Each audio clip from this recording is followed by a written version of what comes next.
حضرت امام احمد بن حنبل رحمۃ اللہ علیہ اپنے وقت کے بہت بڑے امام، متقی اور پرہیزگار انسان تھے۔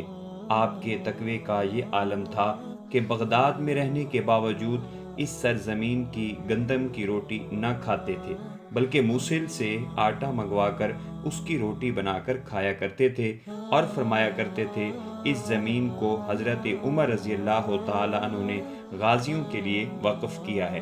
آپ کے ایک بیٹے ایک دفعہ 1 سال تک اصفہان کے قاضی رہے، جو انتہائی نیک اور پرہیزگار تھے۔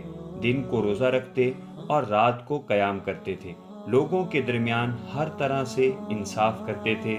غرضے کہ ان کے اتنا متقی اور پرہیزگار ہونے کے باوجود امام احمد رحمۃ اللہ علیہ ان کی حکومتی ملازمت کی وجہ سے ان سے کچھ لے کر نہ کھاتے تھے۔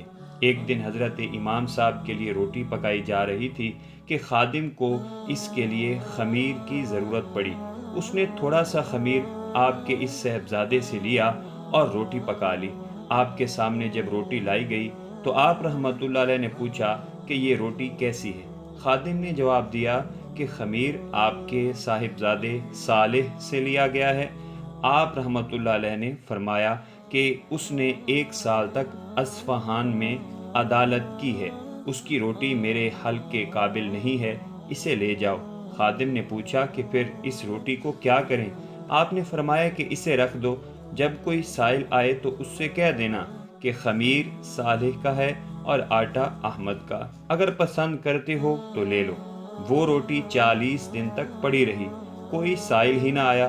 بالآخر ایک دن خادم نے وہ روٹی اٹھا کر دریائے دجلہ میں پھینک دی کہ مچھلیاں کھا جائیں گی۔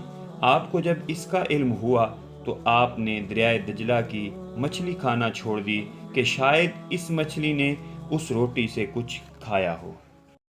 ناظرین، یہ تھا ہمارے اسلاف اور اولیاء اللہ کے زہد و تقوی کا عالم کہ ایک معمولی سی شک شبہ والی چیز کو کھانا پسند نہ کیا، اسی وجہ سے وہ اپنے زمانے اور وقت کے ولی اور امام ٹھہرے۔